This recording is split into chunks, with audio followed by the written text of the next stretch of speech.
ಇದು ಬಂದ್ಬಿಟ್ಟು ಕರ್ಲು ಭೂಮಿ ಅಂತ ಕರೀತಾರೆ.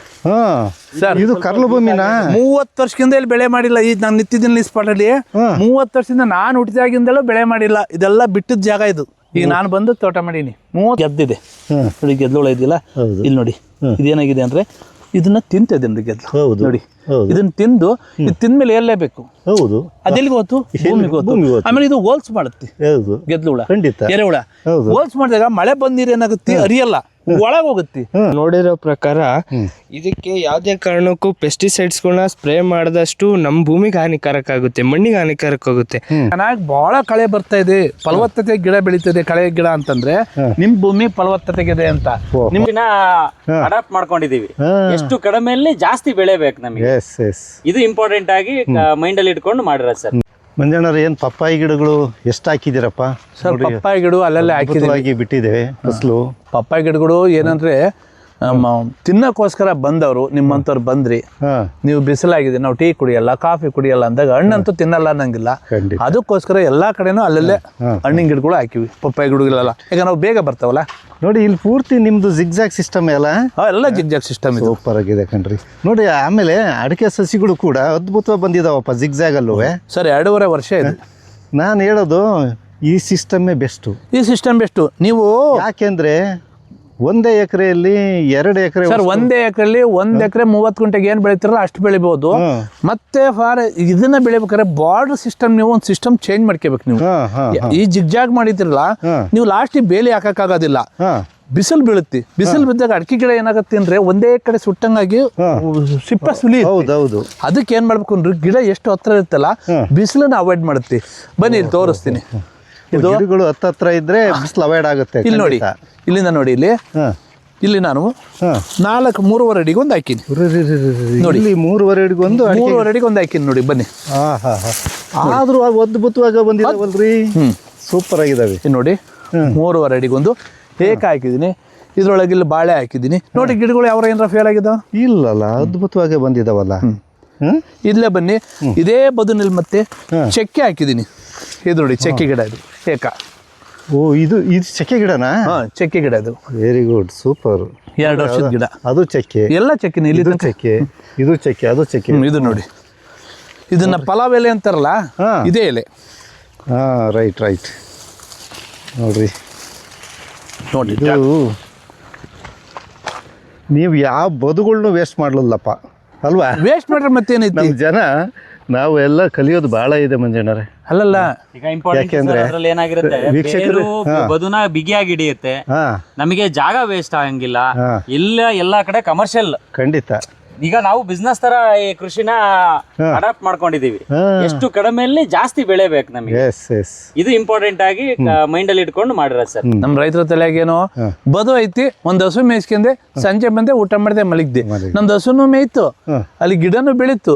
ಬನ್ನಿ ಹಿಂಗೆ ಮುಂದೆ ತೋರಿಸ್ತೀನಿ. ಇಲ್ಲ, ಬಹಳ ಅದ್ಭುತವಾಗಿ ಮಾಡಿದಿರಿ ಮಂಜಣ್ಣ. ನೋಡಿ ಆಯ್ತಪ್ಪ.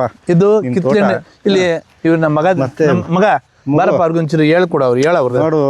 ಈಗ ಹಿಂಗೆ ತಯಾರು ಮಾಡಬೇಕು ವೀಕ್ಷಕರೇ. ನೋಡಿ, ತಡಿಯಪ್ಪ, ಕೈ ಬಿಡು ಒಂದು ನಿಮಿಷ. ನಮ್ಮ ವೀಕ್ಷಕರಿಗೆ ನಾನು ಇಲ್ಲಿ ಹೇಳ್ತಕ್ಕಂಥದ್ದು ಏನಪ್ಪ ಅಂದರೆ, ದಯಮಾಡಿ ನಿಮ್ಮ ಮಕ್ಕಳನ್ನು ಈ ರೀತಿ ಮಂಜಣ್ಣರು ಮಗನ ಹೆಂಗೆ ತೊಡಗಿಸ್ತಾ ಇದ್ದಾರೆ ಹಂಗೆ ತೊಡಗಿಸಿ. ಯಾಕೆಂದರೆ ಅವ್ರು ನೀವು ಏನೋ ಓದಿಸೋದು ಬೇಡ ಅಂತ ಹೇಳಲ್ಲ, ಆದರೆ ಅವರಿಗೆ ನಮ್ಮ ಕೃಷಿ ಕಸುಬು ಕೂಡ ಗೊತ್ತಿರಬೇಕು. ಆಯಿತು, ಪರಿಚಯ ಮಾಡು ಮಗು. ಇದು ಕಿತ್ತಳೆ ಹಣ್ಣಿನ ಗಿಡ. ಕಿತ್ತಳೆ ಹಣ್ಣು. ಹುಳ ಆಗಿತ್ತೆ, ಸ್ಪ್ರೇ ಮಾಡ್ಬೇಕೀಗ. ನೀವು ಏನು ಸ್ಪ್ರೇ ಮಾಡ್ತೀರಿ ಮಂಜಣ್ಣರೇ? ಸರ್, ನಾನು ಓದಿರೋದು PCMB ಸೈನ್ಸ್, PCMB ಸೈನ್ಸ್ ಓದಿರೋದು. ಹಂಗಾಗಿ ನಾವು ನೋಡಿರೋ ಪ್ರಕಾರ ಇದಕ್ಕೆ ಯಾವುದೇ ಕಾರಣಕ್ಕೂ ಪೆಸ್ಟಿಸೈಡ್ಸ್ಗಳನ್ನ ಸ್ಪ್ರೇ ಮಾಡಿದಷ್ಟು ನಮ್ಮ ಭೂಮಿಗೆ ಹಾನಿಕಾರಕ ಆಗುತ್ತೆ, ಮಣ್ಣಿಗೆ ಹಾನಿಕಾರಕ ಆಗುತ್ತೆ. ಹಾಗಾಗಿ ನಾವು ಏನು ಮಾಡಬೇಕು ಅಂದರೆ, ಮನೆಯಲ್ಲಿ ಒಂದು ಹಸೆ ಇರುತ್ತೆ, ಗೋತೆ ಏನು ಮಾಡ್ತಾರೆ, ವೇಸ್ಟ್ ಮಾಡ್ತಾರೆ, ತಾಂದೋಗಲ್ಲಿ ತಿಪ್ಪೆಗೆ ಸುರಿತಾರೆ. ತಿಪ್ಪೆಗೆ ಏನಾಗುತ್ತೆ, ಸೀದಾ ಮಣ್ಣಿಗೆ ಸೇರುತ್ತೆ.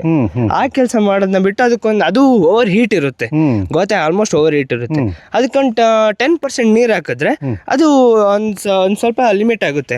ಅವಾಗ ಅದನ್ನ ಸ್ಪ್ರೇ ಮಾಡಿಬಿಟ್ರೆ ಅದೇನೂ ಆಗಲ್ಲ, ಗೋತೆ ಏನು ಸುಡಲ್ಲ ಡೈರೆಕ್ಟ್ ಆಗಿ. ಹೌದು, ಅದರಲ್ಲಿ ಇರ್ತಕ್ಕಂಥ ಕೀಟನಾಶಕ ಆಗಿ ಕೆಲಸ ಮಾಡುತ್ತದೆ. ಆಮೇಲೆ ಈಗ ಕೆಲವೊಂದು ಬೂದಿ ಇರುತ್ತಲ್ಲ, ಆ ಬೂದಿನ ಎಲ್ಲರೂ ತಂದೋಗ್ತಾರೆ, ಬಿಸಾಡ್ತಾರೆ. ಆ ಬೂದಿ ಬಿಸಾಡಬಾರ್ದು. ಅದರಲ್ಲಿರೋ ಅಂಶಗಳು ಎಲ್ಲೂ ಸಿಗಲ್ಲ. ಆಲ್ಮೋಸ್ಟ್ ನಾವು ಎಂತ ಗೊಬ್ಬರ ಹಾಕಿರೋ ಅದರಲ್ಲಿರೋ ಅಂಶ ಸಿಗಲ್ಲ. ಅದಕ್ಕೊಂದು ಸ್ವಲ್ಪ ಒಂದು 1 ಲೀಟರ್ ಅಷ್ಟು ಗೊಬ್ಬರ ಹಾಕ್ಬಿಟ್ಟು ಗೋತೆ ಹಾಕ್ಬಿಟ್ಟು ಅದಕ್ಕೊಂದು kg ಅಷ್ಟು ಗೊಬ್ಬರ ಹಾಕ್ಬಿಟ್ಟು ಸ್ವಲ್ಪ ಪಪ್ಪಾಯ ಹಣ್ಣಿನ ರಸ ಹಣ್ಣಿನ ರಸಗಳು ವೇಸ್ಟ್ ಆಗಿರುತ್ತಲ್ಲ ಅದನ್ನ ಕೊಳಿಸಿ ಗೊಬ್ಬರ ಮಾಡಿಬಿಟ್ರೆ ಜೀವಾಮೃತಕ್ಕಿಂತ ಜಾಸ್ತಿ ಅದ್ರಲ್ಲಿ ಗೊಬ್ಬರ ಇರುತ್ತೆ, ಅಂಶಗಳು ಜಾಸ್ತಿ ಇರುತ್ತೆ, ಜೀವಾಮೃತಕ್ಕಿಂತ ಜಾಸ್ತಿ ಇರುತ್ತೆ. Very good very good. ಹಾಂ ಹಾಂ. ಆಮೇಲೆ ಈ ಬಾಳೆ ಗಿಡದ ದಿಂಡಲ್ಲಿ ಇರುತ್ತಲ್ಲ ಫುಲ್ ಪೊಟ್ಯಾಶ್ ಇರುತ್ತೆ, ಅದನ್ನ ಕಡ್ದ್ಬಿಟ್ಟು ನಾವು ಹಾಕಿದ್ರೆ ಪೊಟ್ಯಾಶಿಯನ್ ಅವಶ್ಯಕತೆನೇ ಇಲ್ಲ. ಓಹೋ ಗಿಡಪ್ಪ ಚೆನ್ನಾಗಿ ಮಂಜಣ್ಣರೇ ಮಗನ್ ಚೆನ್ನಾಗಿ ತಯಾರು ಮಾಡಿದಿರಿ. ಖುಷಿ ಅಲ್ವೇ? ಖಂಡಿತ ಭಾಳ ಖುಷಿ ಆಯ್ತು ಮಗು. ನೋಡ್ತಾ ನೋಡ್ತಾ ಕಲಿತಾ ಇದು ಕಿತ್ಲೆ ಹಣ್ಣು ಅಂದ್ರೆ ಇದು ಕಿತ್ಲೆ ಹಣ್ಣಿನ ಗಿಡ. ಪಕ್ಕದ್ದು ಇದು ಬಾದಾಮಿ ಗಿಡ. ಬಾದಾಮಿದು ಬೆಳೆಸ್ಬಿಟ್ಟಿದ್ದೀರಿ. Very good. ನೋಡಯ್ಯ ನೀನೇನೋ ಪುಣ್ಯ ಮಾಡಿದ್ಯಾ ಇಂಥ ಪೇರೆಂಟ್ಸ್ ಸಿಕ್ಕಿರೋದು. ಖಂಡಿತವಾಗಿ ರೈತರೇ ಅರ್ಥ ಮಾಡ್ಕೊಳ್ಳಿ. ಇದು ಮಿರಾಕಲ್ ಫ್ರೂಟ್ ಅಂತ ಹೇಳಿ. ಮಿರಾಕಲ್ ಫ್ರೂಟು ಇಷ್ಟೇ ಚಿಕ್ಕದಾಗಿ ಬಿಡುತ್ತೆ, ಬಟ್ ಸ್ವೀಟ್ ಚೆನ್ನಾಗಿರುತ್ತೆ, ಸ್ಟ್ರಾಬೆರಿಗಿಂತ ಸ್ವೀಟ್ ಇರುತ್ತೆ. ಅದಕ್ಕೆ ಮಿರಾಕಲ್ ಫ್ರೂಟ್ ಅಂತ. ಹಾಂ ಹಾಂ ನೋಡ್ಬೋದು. ಹಾಂ ಏನು ಗಿಡಪ್ಪ ಅದು? ಒಂದು ನಿಮಿಷ ಸರ್ ಹೇಳ್ತೀನಿ. ನಿಮಗೆ ಗೊತ್ತಾಗಲ್ಲ ಅದು ಹೊಸ ಗಿಡಗಳ ಬರದ ಹೋಗುತ್ತೆ. ಎಗ್ ಫ್ರೂಟ್ ಅನ್ಸುತ್ತೆ ಇದು. ಏನು ಬಟರ್ ಫ್ರೂಟು? ಅಲ್ಲ ಎಗ್ ಫ್ರೂಟು. ಇಷ್ಟಪ್ಪ ಬರುತ್ತೆ, ಮೊಟ್ಟೆ ಹಣ್ಣು ಥರ ಚೆನ್ನಾಗಿರುತ್ತೆ ತಿನ್ನೋಕೆ. Okay okay. ಸೇಮ್ ಬಟರ್ ಥರನೇ ಬರುತ್ತೆ. ಹಾಂ ಇದು ಕೂಡ ಮಿರಾಕಲ್ ಫ್ರೂಟೇ. 2 ತಂದಿದ್ವಿ, ಇಲ್ಲಿ ನೋಡಿ ಇಲ್ಲಿ ಈಗ ಸ್ಟಾರ್ಟ್ ಆಗಿದೆ ಚಿಕ್ಕದು. ಓ ಇದು ಒಂದು ಸಣ್ಣ ಸೈಜಿಗೆ ಬರುತ್ತೆ ಸರ್ ಮಿರಾಕಲ್ ಫ್ರೂಟು. ಹಾಂ ಹಾಂ ಹಾಂ ರೈಟ್ ರೈಟ್.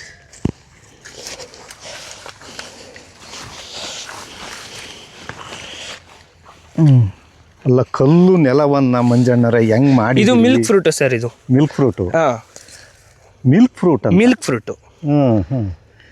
ನೋಡ್ರಿ ಹೆಸರು ಕೇಳಿಲ್ಲ ನಾವು, ನೀವೇ ಹೆಸರು ಕೇಳ್ದಿರೋನೆಲ್ಲ ಬೆಳೆಸಿದಿರ. ನಮಗೂ ಅಷ್ಟೇ, ನಾವು ಇದನ್ನೇನು ಕೇಳಿಲ್ಲ.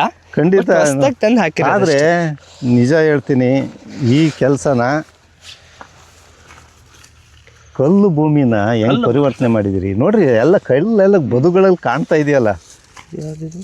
ಎಲೆಚಿ ತೋಟದೊಳಗೆ ಒಂದೊಂದು ಅರ್ಧ ಎಕರೆಗೆ ಒಂದು ಬದು ಮಾಡಿದಿರ ಈ ತರ. ಸರ್ ಇದು ಕೂಡ ಎಲೆಚಿ ಗಿಡ. ಹಾಂ ಎಲೆಚಿ ಅಲ್ಲಿ ತೋರಿಸಿದ್ವಲ್ಲ. ಹಾಂ ಹಾಂ. ಇದು ಕರಿಬೇವಿನ ಗಿಡ ಮನೆಗೋಸ್ಕರ. ಕರಿಬೇವು ರೈಟ್. ಹಾಂ ಹಾಂ. ಅದೇನಪ್ಪ?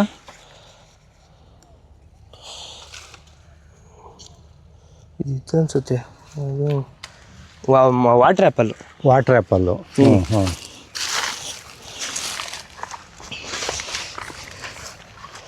ನಿನ್ನ ಹೆಸರು ಏನು ಮಗು? ಸರ್ ಯಶವಂತ್ ಅಂತ ನನ್ನ ಹೆಸರು. ಆವಾಗಲೂ ಹೇಳಿದೆ. ಈಗ ಇವೇನು ಅದನ್ನ ಸ್ಲಿಪ್ ನೋಡ್ಕೊಂಡು ಹೇಳ್ತಿದ್ಯಲ್ಲಪ್ಪ, ಈಗ ನೆಕ್ಸ್ಟ್ ಹೆಂಗಾಗಬೇಕು ಅಂದರೆ ಆ ಗಿಡ ನೋಡಿದ ತಕ್ಷಣ ತಲೆಯಲ್ಲಿ ಉಳಿದ್ಬಿಡ್ಬೇಕು ಅದು. ಅದು ಜಸ್ಟ್ ಒಂದು 6 ಎಕ್ಸಾಮು ಅಂತ ಓದ್ತಾ ಇದ್ದೇನೋ. ಜಾಸ್ತಿ ಬಂದಿರಲಿಲ್ಲ ಈ ಕಡೆ. ಹಾಂ ಹಾಂ ಆಗಲಿ. ಆದರೂ ನಿಮ್ಮ ಆಸಕ್ತಿಗೆ ಮೆಚ್ಚಬೇಕು ಮಗು. ಹಾಂ ಪ್ರತಿಯೊಂದು ನಮ್ಮ ತಂದೆನೇ ನನಗೆಲ್ಲ ಹೇಳ್ಕೊಟ್ಟಿದ್ದು. ಯಾವುದು ಇದೆಲ್ಲ ನನಗೆ ಅಷ್ಟೇ, ಇದು ಪ್ರತಿಯೊಂದು ನನಗೂ ಅಷ್ಟೇ. ಆಗಲಿ. ಯಾವುದು ನನಗೆ ಯಾವುದು ಓದ್ತಾ ಇದ್ದಂಕಲ್ಲೇ ಕಲ್ತಿರಲ್ಲ ಮಗು. ಈಗ ಎಲ್ಲವನ್ನು ಈಗ ಪೇರೆಂಟ್ಸ್ ಆದವ್ರು ಈ ರೀತಿ ಗೈಡ್ ಮಾಡ್ತಾ ಇದ್ರೆ, ಯಾಕೆಂದರೆ ನೀವು ಸ್ವಲ್ಪ ದೊಡ್ಡವರಾದ್ಮೇಲೆ ನಿಮ್ಮ ಅಪ್ಪಾಜಿ ತೋಟ ಮಾಡಿರೋದು. ನೀವು ಆಲ್ಮೋಸ್ಟ್ ನಾನೊಂದು 8th ಇದ್ದೆ. ಹಾಂ 8th ಇದ್ದಾಗ ನಾವು ಅಲ್ಲಿಂದ ಟ್ರಾನ್ಸ್ಫರ್ ಆಗಿ. ಟೊಮೊಟೊ ಯಾರ್ದು ಮಂಜಣ್ಣರೇ? ಅದು ಬೇರೆಯವ್ರದ್ದು. ಹಾಂ ಹಾಂ. ಅವ್ರು ಸ್ಪ್ರೇ ಮಾಡ್ತಾರೆ. ಅವ್ರು ಫುಲ್ ಸ್ಪ್ರೇ ಮಾಡ್ತಾರೆ. ಪ್ರತಿಯೊಂದು ಪೆಸ್ಟಿಸೈಡ್ನು ಸ್ಪ್ರೇ ಮಾಡ್ತಾರೆ ಅದಕ್ಕೆ. ಈಗ ಈ ತೋಟ ನಿಮ್ಮದೇ ಅಲ್ವಾ? ಈಗ ಅದಕ್ಕೆ ಏನು ಮಾಡಬೇಕು ಅಂದರೆ ಅಲ್ಲಿ ಆ ಬಾರ್ಡ್ರಲ್ಲಿ ನೀವು ಗ್ಲಿರಿಸೀಡಿಯಾ ಗಿಡಗಳನ್ನು ಬೆಳೆಸ್ಬೇಕು. ಮ್ಯಾಕ್ಸಿಮಮ್ ಗ್ಲಿರಿಸೀಡಿಯಾ ಬೆಳೆಸ್ಬಿಟ್ರೆ ಅವ್ರು ಪೆಸ್ಟಿಸೈಡ್ ಏನು ಸ್ಪ್ರೇ ಮಾಡಿರೋ ನಿಮ್ಮ ತೋಟಕ್ಕೆ ಏನು ಅದರದ್ದು ಎಫೆಕ್ಟ್ ಆಗಲ್ಲ. ಅದನ್ನು ಸ್ಪ್ರೇ ಮಾಡಿದರೆ ಗಾಳಿಯಿಂದ ಗ್ಲಿರಿಸೀಡಿಯಾ ಗಿಡವನ್ನು ಬದುಗಳಲ್ಲಿ ಬೆಳೆಸೋ ಉದ್ದೇಶ ಏನಂದರೆ, ಅದು ಪಕ್ಕದ ತೋಟಗಳಲ್ಲಿ ಕೆಮಿಕಲ್ ಸ್ಪ್ರೇ ಮಾಡಿದರೆ ಅದು ನಮ್ಮ ತೋಟಕ್ಕೆ ಎಫೆಕ್ಟ್ ಆಗಲ್ಲ. ಒಂದು. ಎರಡನೇದಾಗಿ ಅದು ನೈಟ್ರೋಜನ್ ಫಿಕ್ಸಿಂಗ್ ಪ್ಲ್ಯಾಂಟು. ನಮ್ಮ ತೋಟಕ್ಕೆ ಸಮೃದ್ಧ ಕಡ್ದು ತೋಟಕ್ಕೆ ಹಾಕ್ತಾ ಇದ್ದರೆ ಸಮೃದ್ಧವಾದ ಗೊಬ್ಬರ ಆಗುತ್ತೆ. ಅದನ್ನು ಗೊಬ್ಬರದ ಗಿಡ ಅಂತಲೂ ಕರೀತಾರೆ. ಸರ್ ಇದು ಜೇನು ಪೆಟ್ಟಿಗೆ. ಓ ಜೇನು ಪೆಟ್ಟಿಗೆನೂ ಮಾಡಿದಿರಲ್ಲಪ್ಪ ಮಂಜಣ್ಣರೇ. ಇದು ಜೇನ್ಪೇಟ್ಗೆ ಒಂದರಿಂದ ಒಂದು ಪಾಲಿನೇಷನ್ ಚೆನ್ನಾಗಾಗ್ಲಿ ಅಂತ ತಂದು ಸಾಕೊಂಡಿದೀವಿ. Very good. ಇಲ್ಲೇ ಮಾವಿನ ಮರ ಇದೆ, ಸ್ವಲ್ಪ ನೆರಳಾಗುತ್ತೆ ಅಂತ ಇದ್ರ ಕೆಳಗೆ ಇಟ್ಟಿದೀವಿ. ಮಾವಿನ ಮರದ ಕೆಳಗಡೆ ಇಟ್ಬಿಟ್ಟಿದ್ದೀರಿ. ನೆರಳೇನಾದ್ರೂ ಅದಕ್ಕೆ ಬೇಕಾದ್ರೆ ಬಿಸಿಲು ಓವರ್ ಆಯ್ತು ಅಂದ್ರೆ ಏನು ಆಗ್ಬಾರ್ದು ಅಂತ ಈ ಮಾವಿನ ಮರದ ಎಡೆಗೆ ಇಟ್ಟಿದೀವಿ. ಹುಳುಗಳು ಇದಾವ? ಇದಾವೆ, ಒಳಗಿದಾವೆ. ಇಲ್ಲಿ ಓಡಾಡ್ತಿದಾವಲ್ಲ, ಕಾಣ್ತಾ ಇದಾವೆ. Right right. ಬೇಡ, ಬಿಚ್ಚದೇನು ಬೇಡ ಬಿಡ್ರಿ, ಏನ್ ತೊಂದರೆ ಇಲ್ಲ ಬಿಚ್ಚಿದ್ರೆ. ಅದ್ರ ಕೆಳಗೆ ಸ್ವಲ್ಪ ಗ್ರೀಸ್ ಹಚ್ಚಿರ್ತೀವಿ ಕೆಳ ರಾಡ್ಗೆ. ಯಾವ್ದೇ ಕಾರಣಕ್ಕೂ ಇರುವೆ ಅಂತದ್ ಏನಾದ್ರು ಹತ್ತಿದ್ರೆ ಅದು ಗೂಡು ಬಿಟ್ಟು ಬೇರೆ ಗೂಡಿಗೆ ಶಿಫ್ಟ್ ಆಗುತ್ತೆ. ಸರಿ. ಹಾಗೆ ಅದನ್ನ ಈಗ ಸ್ವಲ್ಪ ಗ್ರೀಸ್ ಹಚ್ಚಿ ಅದನ್ನ ಅವಾಯ್ಡ್ ಮಾಡಿರ್ತೀವಿ. ಇನ್ನೂ ಅಲ್ಲಿ ಕೆಳಗೆ ಸಾಕಷ್ಟು ಇದಾವೆ ಜೇನ್ಪೇಟ್ಗೆ, ಒಂದು 10 ಇದಾವೆ. ಹೌದಾ? ಇದು ಬೆಟ್ಟದ ನೆಲ್ಲಿಕಾಯಿ. ಬೆಟ್ಟದ ನೆಲ್ಲಿಕಾಯಿ 2 ಟೈಪ್ ಇದೆ. ಒಂದು ವರ್ಷವಿಡೀ ಬಿಡ ಅಂತದೊಂದು, ಕಾಮನ್ ಆಗಿ ಬಿಡ ಅಂತದೊಂದು, 2 ತರ. ಎರಡನ್ನೂ ಹಾಕಿದೀವಿ. ವರ್ಷವಿಡೀ ಬಿಡುತ್ತಾ ಅದು? ಒಂದು ವರ್ಷವಿಡೀ ಬಿಡುತ್ತೆ, ಒಂದು ಏನ್ ಸೀಸನ್ ವೈಸ್ ಸೀಸನ್ಗೆ ಮಾತ್ರ ಬಿಡುತ್ತೆ. ಬೆಟ್ಟದ ನೆಲ್ಲಿಕಾಯಿ. Very good. ಮಂಜಣ್ಣರದು 9 ಎಕರೆ ತೋಟದ ವೀಕ್ಷಣೆ ನಡೀತಾ ಇದೆ. ಇದು ಮಧ್ಯದಲ್ಲಿ ದಾರಿ ಬಿಟ್ಕೊಂಡಿದ್ದೀರಿ ಮಂಜಣ್ಣರೇ? 16 ಅಡಿ ರೋಡ್ ಅಡಿ ಬಿಟ್ಕೊಂಡಿದ್ವಿ. ನಾಳೆ ಯಾವುದೇ ವೆಹಿಕಲ್ ಬಂದ್ರು ಸೀದಾ ಬರಬೇಕು, ಹೋಗ್ಬೇಕು. ಆಮೇಲೆ ತೋಟದಲ್ಲಿ ಅಡಿಕೆ ಕೊಯ್ಯಕ್ಕೂ ಪ್ರಾಬ್ಲಮ್, ರಿಸ್ಕ್ ಆಗ್ಬಾರ್ದು. ಲೇಬರ್ ಹೌದು, ಪ್ರಾಬ್ಲಮ್ ಭಾಳ ಬರ್ತದೆ. ನೋಡಿ ಮಧ್ಯದಲ್ಲಿ 16 ಅಡಿ ಆಗಲ ದೊಡ್ಡ ಲಾರಿ ಕೂಡ ಬಂದು ಹೋಗ್ಬೋದು, ಆ ರೀತಿ ದಾರಿ ಬಿಟ್ಕೊಂಡಿದ್ದೀರಿ. ಈ ದಾರಿ ಅವಶ್ಯಕತೆ ಭಾಳ ಇದೆ ಮಾತ್ರ. ಯಾಕೆಂದರೆ 2 ಕಡೆ ತೋಟ ಮಾಡಿದ್ವಿ. ನಿಮ್ಮದು 9 ಎಕರೆ ಇರೋದ್ರಿಂದ ಒಂದು ಬಾರ್ಡ್ರಿಂದ ಇನ್ನೊಂದು ಬಾರ್ಡ್ರಿಗೆ ಹೋಗಬೇಕು ಅಂದರೆ ಸುಮಾರು ಲೆಂತ್ ಇರುತ್ತೆ, ಡಿಸ್ಟೆನ್ಸ್ ಜಾಸ್ತಿ ಆಗುತ್ತೆ. ಹಾಗಾಗಿ ಏನಾದ್ರು ಅಡಕಲಿಕ್ಕೆ ಸಾಗಿಸ್ಲಿಕ್ಕೆ ಗಾಡಿ ಒಳಗೆ ತರಲೇಬೇಕು ನೀವು. ಗೊಬ್ಬರ ಆಗಲಿ ಫಸಲಾಗಲಿ ಸಾಗಾಣಿಕೆ ಮಾಡೋದು. ಇಲ್ಲೊಂದು 2 ಜೇನ್ಪೆಟ್ಟಿಗೆ ಇದೆ, ಇಲ್ಲೊಂದು 8 ಹತ್ತಿದೆ. ಇಲ್ಲಿಂದ ಸೀದಾ ಲಾಸ್ಟ್ ತನಕ ಇದೆ. ಮಾವಿನ ಗಿಡ ವರ್ಷದ ಮುಂಚೆನೆ ಬರುತ್ತೆ. ಓಹೋ, ಇದು ಏಕಾದಶಿಯಲ್ಲಿ ಬರುತ್ತೆ. ನಮಗೆ ಅಲ್ಲಿ 3 ತಿಂಗಳು ಮಾವಿನ ಹಣ್ಣಿನ ತಿನ್ನಂಗೆ. ಇದು ವರ್ಷದ ಮುಂಚೆ ಬರುತ್ತೆ. ವರ್ಷಕ್ಕೆ ಮಾವಿನ ಸೀಸನ್ ಸ್ಟಾರ್ಟ್ ಆಗೋದಕ್ಕೆ ಮುಂಚೆನೆ ಬಂದ್ಬಿಡುತ್ತೆ. ಇದು ಇತ್ತೀಚೆಗೆ ಮಾಡಿರೋದ ಮಂಜುನಾಥ? ಈಗ ಸದ್ಯದಾಗ ಮಾಡಿರೋದು. ಈಗ ಒಂದು ಶುದ್ಧ ಸಸ್ಯ ಹಾಕಿದ್ದಷ್ಟೇ. ಪಾಕೆಟ್ಗೆ ಹಾಕಿರೋ ಸಸಿನ ಜಸ್ಟ್ ನೆಲಕ್ಕೆ ಹಾಕಿದೀವಿ ನಾವು. ಅಂದ್ರೆ ಬೇರೆ ಡೈರೆಕ್ಟ್ ಆಗಿ ಹೋಗ್ಬೇಕು. ಓಹೋ, ಹಂಗಾದ್ರೆ ಈ ಗಿಡಗಳಿಗೆ 1 ವರ್ಷನೂ ವರ್ಷ ಆಗಿಲ್ಲ, 6 ತಿಂಗಳಾಗಿದೆ. ಅದೇ ಅಲ್ಲ, ನೀವು ಪ್ಲಾಂಟೇಶನ್ ಮಾಡಿ ಅದಕ್ಕೆ ಮುಂಚೆ ಬೀಜ ಹಿಡಿದಿದ್ದಾರಲ್ಲ, ಬೀಜನ ಇದನ್ನ ಪ್ಯಾಕೆಟ್ ಮಾಡತ್ತದ ನೆಲಕ್ಕೆ ಹಾಕಿದಿರಿ. ಜಿಗ್ಜಾಗ್ ಸಿಸ್ಟಮ್ ಅಲ್ಲಿ ಇದು ಕ್ಲಿಯರ್ ಕಾಣುತ್ತೆ ನಿಮಗೆ. ಜಿಗ್ಜಾಗ್ ಸಿಸ್ಟಮ್ ಅಲ್ಲಿ ಅಲ್ಲಿ ದೊಡ್ಡ ಸಸಿ ಇರೋದ್ರಿಂದ ಕ್ಲಿಯರ್ ಕಾಣ್ತಿರಲ್ಲ, ಇಲ್ಲಿ ಕ್ಲಿಯರ್ ಕಾಣುತ್ತೆ ನೋಡಿ ನಿಮಗೆ. ವಿಡಿಯೋ ನೋಡಿದ್ರೆ 2 ಲೈನಿಗೆ 2 ಸಸಿ ಹಾಕ್ದಂಗೆ ಕಾಣುತ್ತೆ. ಬಟ್ ಹತ್ರದಲ್ಲಿ ನೋಡಿದ್ರೆ ನಿಮಗೆ ಆ ಸಸಿಗೂ ಈ ಸಸಿಗೂ ಡಿಫ್ರೆನ್ಸ್ ಕಾಣುತ್ತೆ. ಕ್ಲಿಯರೆನ್ಸ್ ಇದಕ್ಕೂ ಕರೆಕ್ಟ್ ಆಗಿ ಎಕ್ಸಾಕ್ಟ್ 5 ಅಡಿ ಸಿಗುತ್ತೆ. ಇದಕ್ಕೂ 10 ಅಡಿ ಗ್ಯಾಪ್ ಬರುತ್ತೆ. ಅದಕ್ಕೂ ಹಿಂಗ್ ನೋಡಿದ್ರೆ 5 ಅಡಿಗೆ 5 ಅಡಿ ಕಾಣುತ್ತೆ. ಹಿಂಗ್ ಅಡ್ಡ ನೋಡಿದ್ರೆ 5 ಅಡಿ ಕಾಣುತ್ತೆ. ಈಗ ನೋಡಿದ್ರು ಕಾಣಿಸುತ್ತೆ. ಆದ್ರೂ ಸಸಿಯಿಂದ ಸಸಿ ಡಿಫ್ರೆನ್ಸ್ ಬಹಳ ಚೆನ್ನಾಗಿ ಕಾಣುತ್ತೆ ನೋಡಿ. ನೋಡಿದ್ರಿ, ಈ ಸಸಿಯಿಂದ ಈ ಸಸಿಗೆ ಎಷ್ಟು ಡಿಫ್ರೆನ್ಸ್ ಕಾಣುತ್ತೆ, ಈ ಸಸಿಯಿಂದ ಎಷ್ಟು ಡಿಫ್ರೆನ್ಸ್ ಕಾಣುತ್ತೆ ನೋಡಿ. ಇಲ್ಲಿ ಅಲ್ಲಿ ದೊಡ್ಡ ತೋಟದೊಳಗೆ ಗೊತ್ತಾಗೋದಿಲ್ಲ. ಹೌದು, ದೊಡ್ಡ ಸಸಿಗಳಲ್ಲ, ಅಲ್ಲಿ ಗೊತ್ತಾಗೋದಿಲ್ಲ. ಇಲ್ಲಿ ನೋಡಿ, ಕ್ಲಿಯರ್ ಗೊತ್ತಾಗುತ್ತೆ, ಕ್ಲಿಯರ್ ಆಗಿ ಗೊತ್ತಾಗುತ್ತೆ. ಇದೇ ಜಿಗ್ಜಾಗ್ ಮೆಥಡ್ ಅಲ್ಲಿ. ಆಮೇಲೆ ಒಂದೇ ಬಳ್ಳಿ ನೋಡಿ, ಇದು ಒಂದೇ ಬಳ್ಳಿಯಲ್ಲಿ ಎಡ್ಕೊಂಡಿರೋಗುತ್ತೆ. ಆಮೇಲೆ ಇದು ಕಳೆ ಬಗ್ಗೆ ಏನು ಹೇಳ್ತಿದ್ರಲ್ಲ ಮಂಜಣ್ಣರೇ, ಕಳೆ ಇರುವ ಜಮೀನು. ಕಳೆ ಇರುವ ಜಮೀನೇ ಗೊತ್ತೇ, ನೀವು ಯಾವ್ದೇ ಭೂಮಿ ತಗೊಳ್ಳಿ, ಕಳೆ ಚೆನ್ನಾಗಿ ಬಹಳ ಕಳೆ ಬರ್ತಾ ಇದೆ, ಫಲವತ್ತತೆ ಗಿಡ ಬೆಳೀತದೆ. ಕಳೆ ಗಿಡ ಅಂತಂದ್ರೆ ನಿಮ್ ಭೂಮಿ ಫಲವತ್ತತೆಗಿದೆ ಅಂತ. ನಿಮ್ಮಲ್ಲಿ ನಮ್ದೇನೋ ಕಳೆ ಬೆಳೆಯಲ್ಲಪ್ಪ, ಹುಲ್ಲು ಸಹಿತ ಹುಟ್ಟೋದಿಲ್ಲ ಅಂದ್ರೆ ಆ ಭೂಮಿ ಬರಡು ಭೂಮಿ ಅಂತ ತಿಳ್ಕೊಬೇಕು. ಕಳೆ ಎಷ್ಟು ಬರುತ್ತಲ್ಲ ಅಷ್ಟು ಭೂಮಿ ಫಲವತ್ತತೆ ಇದೆ, ಚೆನ್ನಾಗಿದೆ, ಅಷ್ಟೇ ಉದ್ದೇಶ. ನಮ್ಮ ರೈತರುಗಳು ಏನ್ ಗೊತ್ತಾ, ಬಹಳ ಕಳೆ ಬರುತ್ತಪ್ಪ, ನೀವು ಪಡ್ಲ ಸೀಮೆ ಅಲ್ಲಿ ಉಡಿಯೋ ಲಿಂಗದಲ್ಲಿ ಕಡೆ ಬಹಳ ಚೆನ್ನಾಗಿ ಬಹಳ ಕಳೆ ಬರುತ್ತೆ, ಅಲ್ಲಿ ಚೆನ್ನಾಗಿದೆ ಫಲವತ್ತತೆ ಅಂತ. ನಮ್ ಜನ ಅದ್ರ ಫಲವತ್ತತೆ ತಿಳ್ಕೊಳಂಗಿಲ್ಲ. ನಮ್ಮಲ್ಲಿ ಕಳೆ ಜಾಸ್ತಿ ಬರುತ್ತೆ ಮೈಂಡ್ ಸೆಟ್ ಅಲ್ಲಿ ಇದೆ. ಇದೇ ನಾವು ಮಾಡೋ ತಪ್ಪು ನೋಡಿ. ಇಲ್ಲಿ ಇಷ್ಟು ಕಳೆ ಇದೆ ಅಂದ್ರೆ ನಮ್ಮ ಭೂಮಿ ಶಕ್ತಿ ಇದೆ ಅಂತ. ಹೌದು, ನಮ್ಮ ಭೂಮಿ ಶಕ್ತಿ ಇದೆ. ಇದು ಬ್ರಷ್ ಕಟರ್ ಮಾಡಿಬಿಟ್ರೆ ಅದು ಫಸ್ಟ್ ಕ್ಲಾಸ್ ಗೊಬ್ಬರ ಆಗುತ್ತೆ. ಇದಾಗ್ಬಿಡುತ್ತಲ್ಲ, ಮತ್ತೆ ಅಲ್ಲೇ ಗೊಬ್ಬರ ಆಗುತ್ತಲ್ಲ ನೋಡಿ. ಈಗ ನಮಗೆ 6 ತಿಂಗಳಿಗೆ ಮಳೆ ಬರ್ಬೇಕಾಯ್ತು, ಬಂದಿಲ್ಲ. ಆದ್ರೂ ನಮ್ಮ ಭೂಮಿ ಹೆಂಗಿದೆ.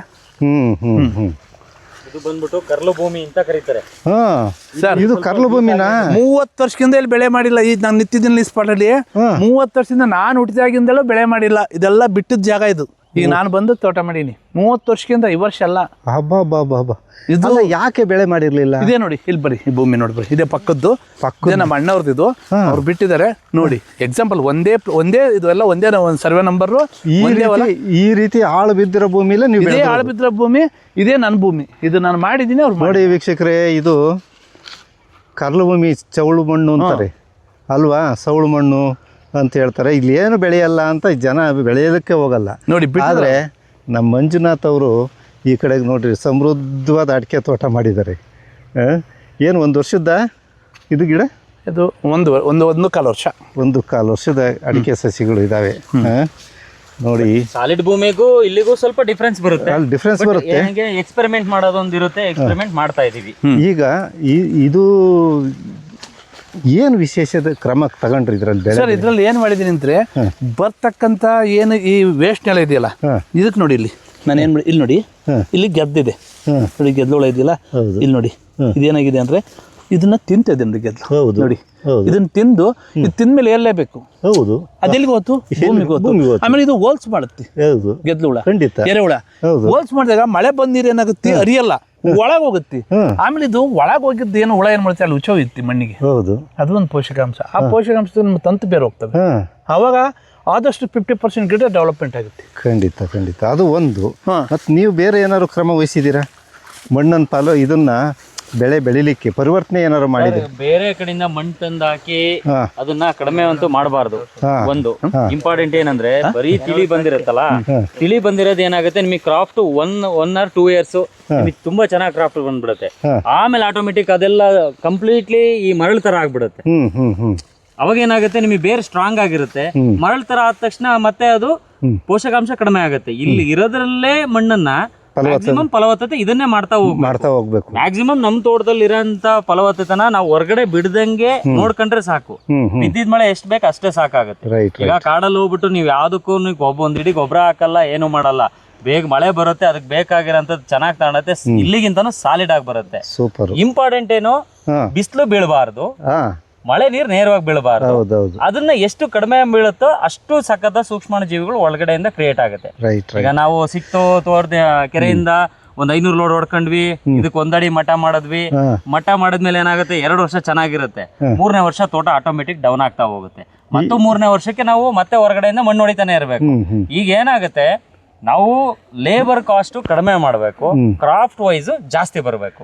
ಈಗ ಸರಿ ಮಂಜಣ್ಣವ್ರೆ, ನೀವೇನು ಹೇಳ್ತೀರಿ? ಈಗ ಮಣ್ಣು ಹೊರಗಿಂದ ಒಡಿಸ್ಬಾರ್ದು? ಈಗ ಜೀರೋ ಕಲ್ಟಿವ್ ಅದು ಬೆಳೆ ಮಣ್ಣು ಸುಮಾರಾಗಿರ್ತೈತಿ. ನಮಗೆ ತಿಳಿ ಮಣ್ಣು ಸಿಗುತ್ತೆ. ತಿಳಿ ಮಣ್ಣ 1 2ರಿಂದ 3 ಬಟ್ಟೆ ಅಷ್ಟೇ ಒಡಿಸ್ಬೇಕು. ನಮ್ಮಲ್ಲಿ ದುಡ್ಡಿದೆ, JCP ಇದೆ, ಟ್ಯಾಕ್ಟರ್ ಇದೆ.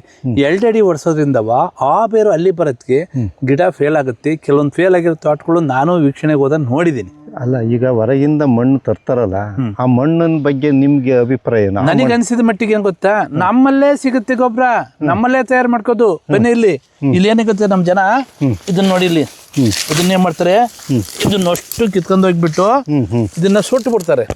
ಇದು ಎಷ್ಟಾಗತ್ತೆ, 50 ಗ್ರಾಮ್ ಗೊಬ್ಬರ ಆಯ್ತು, ನನ್ಗಿಲ್ಲೇ ತಯಾರಾಯ್ತು. ನಿಮ್ಮ ಮಣ್ಣೆ ಹಾಕ್ಬೇಕು, ಇಲ್ಲೇ ಆತಲ್ಲ ನೋಡಿ. ನೋಡಿ ಇಲ್ಲಿ 2 ದಿವಸ ಆಯ್ತು ನೀರು ಬಿಟ್ಟು.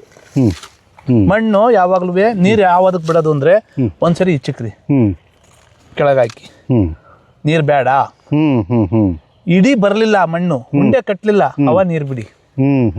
ನೀರಿದೆ ಅಂತ ಇಷ್ಟು ನಿಟ್ಲೋಸಲ್ಲ. ಈಗ ನಿಮ್ಮನೆಗೆ ನೀವು ಎಷ್ಟೇ ಅಡಿಗೆ ಮಾಡಿದ್ರು ಎಷ್ಟು ಬೇಕು ಅಷ್ಟೇ ಉಣ್ಣೋದು, ಗಿಡಕ್ಕೂ ಅಷ್ಟೇ. ನಾನೇನ್ ಹೇಳ್ದೆ, ಈ ಎಕ್ಸಾಂಪಲ್ ಈ ಮಣ್ಣನ್ನು ತಂದು ಇಡೀ ಮಾಡಿದ್ರೆ ಇದಕ್ಕೆ ನೀರು ಬೇಡ, ನೀರ್ ಅಂಶ ಬೇಡ, ನೀರಿದೆ ಸಾಕಷ್ಟಿದೆ ಅಂತ.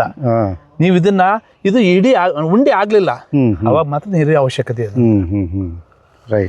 ನಮಗೆ ಇಲ್ಲೇ ಗೊಬ್ಬರ ಸಿಗ್ತಾ ಇದೆಯಲ್ಲ, ನಮಗೆ ಹಾಕ್ಬೇಕು ಮಣ್ಣು. ಅದೇ ಅಂದ್ರೆ ನೀವು ಇದಕ್ಕೆ ಬೇರೆ ಹೊರಗಿಂದ ಏನೂ ಅಪ್ಲೈ ಮಾಡಿಲ್ಲ, ಬೇಡ ಏನು, ಇದನ್ನ ನ್ಯಾಚುರಲ್ ಆಗಿ ಬಿಟ್ಟು ಝೀರೋ ಕಲ್ಟಿವೇಶನ್ ಮಾಡಿದ್ರಿಂದನೇ ಇದು ಇಂಪ್ರೂವ್ ಆಗಿರೋದು. ನಾನೇನು ಹೇಳ್ತೀನಲ್ಲ, ಇಲ್ಲಿ ನೋಡಿ, ಇಲ್ಲಿ ನಮ್ಮಲ್ಲಿ ಬಿದ್ದಂಥ ಕಳೆ ಇಲ್ಲಿ ಬ್ಯಾಸೆ ಹೊಡೆದಿಲ್ಲ, ಎಲ್ಲ ಗೆದ್ದು ನೋಡಿ. ಎಲ್ಲ ಹುಲ್ಲನ್ನ ಅಂದ್ರೆ ನಾವು ಬ್ರಷ್ ಕಟ್ ಹೊಡಿತೀವಲ್ಲ, ಎಲ್ಲ ತಿಂದವ್ ನೋಡಿ. ಹೌದೌದು, ಖಂಡಿತ. ಇಲ್ಲೇ ಇದೆ ನಮಗೆ, ನಾವೆಲ್ಲಿ ಹುಡುಕಲ್ಲ, ಆ ಕಸನಲ್ಲೇ ತಿನ್ನುತ್ತೆ, ಅದೇ ಕ್ಲೀನ್ ಮಾಡುತ್ತೆ. ಎಲ್ಲಿಗೆ ಹೋಗ್ಬೇಕು ನಾವು? ನಾವೇನು ಎತ್ತುಗಳು ಕಟ್ಟಿ ಬೇಸಾಯ ಮಾಡೋದು ಅದೇ ಮಾಡ್ತವೆ. ಅದೇ ನಾವು ಆ ಕೆಲಸ ಅವ್ರು ಮಾಡ್ತಾ ಇದಾರೆ. ಎರೆಹುಳುಗಳು 15 ಅಡಿ ಕೆಳಗೆ ಹೋಗುತ್ತೆ, ನಾವು 1/2 ಅಡಿ ಎಷ್ಟೇ ಗೈತೀವಿ ಎತ್ತಿನಲ್ಲಿ. ಇದಕ್ಕಿಂತ ಮಧ್ಯಾಹ್ನ ಪ್ರಯೋಗ ನಾವು ಎರೆಹುಳಿ ತೊಟ್ಟಿ ಮಾಡಿ ಕಸ ತುಂಬಿದ್ದು. ಓ, ಇದು ಎರೆಹುಳು ತೊಟ್ಟಿನಾ? ಇಲ್ಲಿ ನೋಡಿ, ಇದರಲ್ಲಿ ಬಿಟ್ಟು ನಾವು ಆಮೇಲೆ ಇಲ್ಲಿ ನೋಡಿ, ಇದು ತೆಂಗಿ ಮರದ ಬೇರು, ಇದು ಕೊಳಿತದೆ. ಇದನ್ನ ನಾವು ಇಷ್ಟೆಲ್ಲ ಶ್ರಮ ಇದಕ್ಕಿಂತ ಈಸಿವೇ ನಮ್ದು. ಅದು ಏನೋ ಮಾಡ್ದಂಗಿರೋದು ಈಸಿವೇ. ಇದು ನಾವು ಕಷ್ಟಪಟ್ಟು ಕಸ ಹಾಕಿ ನೀರು ಕಟ್ಟಿ ಎಲ್ಲ ಮಾಡಿದ್ವು. ಇದ್ರಲ್ಲಿ ಏನು ಬೆನಿಫಿಟ್, ಇದು ಇಲ್ಲಿಂದ ಮಾಡಿ ಇದನ್ನ ತಗೊಂಡೋಗಿ ಹಾಕ್ಬೇಕು ಲೇಬರ್ ಕಾಸ್ಟ್. ಈಗ ಅದು ಅಲ್ಲೇ ಬೀಳುತ್ತೆ, ಅಲ್ಲೇ ಗೊಬ್ಬರ ಹಾಕೈತಿ, ಏನೂ ಇಲ್ಲ, ಅಲ್ಲೇ ಆಗುತ್ತೆ. ಇದು ನಾವು ತಂದು ಹಾಕ್ಬೇಕು, ನೀರ್ ಹಾಕ್ಬೇಕು, ನೋಡ್ರಿ ಸ್ಪೀಕರ್ ಇಡಬೇಕು, ಏನು ಬೇಡ, ಏನು ಮಾಡೋದ್ ಬೇಕಾಗಿಲ್ಲ. ಏನು ತಾನಾಗ ಅಲ್ಲೇ ಬೀಳುತ್ತೆ. ಇಲ್ಲಿ ಏನ್ ತಿನ್ನೋದು ಅಲ್ಲೇ ನಮ್ಮ ಹುಳ ತಿಂತೇವೆ. ಎರೆಹುಳು ಯಾವಾಗ ಬರ್ತೀವಿ? ರಾತ್ರಿ ಮಾತ್ರ ಹೊರಗೆ ಬರ್ತೀವಿ, ಅದ್ರ ಹಗಲೊತ್ತು ಬರೋದಿಲ್ಲ. ರಾತ್ರಿ ಬಂದಾಗ ಇಬ್ನಿಗೆ ಆ ಒಣಗಿರಂತ ಎಲೆ ನಿಂದಿರುತ್ತೆ, ಅವಾಗ ತಿಂದು ಒಳಗೆ ಹೋಗುತ್ತೆ. ಸರಿ. ಒಂದು ರಾತ್ರಿಗೆ 21 ಸರಿ ಹೊರಗೆ ಬಂದು ಒಳಗೆ ಹೋಗುತ್ತೆ ಎರೆಹುಳ. ಹಂಗಾಗಿ ಮತ್ತೀಗ ನಾವು ಈ ಕೆಲಸ ಮಾಡಿದ್ವಲ್ಲ, ಇದಕ್ಕಿಂತ ಈಸಿವೆ ಅಂತ ನನ್ನ ಅನಿಸಿಕೆ. ನಾನು ಇದನ್ನ ಫಸ್ಟ್ನೇ ಪ್ರಯೋಗ ಮಾಡಿ, ಇದು ನಾನು ತಪ್ಪು ಅಂತ ಹೇಳ್ತಾ ಇಲ್ಲ, ಇದು ಓಕೆ ಮಾಡೋಂಥವ್ರಿಗೆ. ನನಗೆ ಇಷ್ಟು ಲ್ಯಾಂಡ್ಗೆ ನಾನು ಒಬ್ಬ ಮೇಂಟೈನ್ ಮಾಡೋಕೆ ನನಗೆ ಅದು ಬೆಸ್ಟ್ ಅನಿಸಿದೆ, ನನ್ನ ಅನಿಸಿಕೆ. ಕರೆಕ್ಟ್. ಓಕೆ ಬನ್ನಿ ಮುಂದೆ.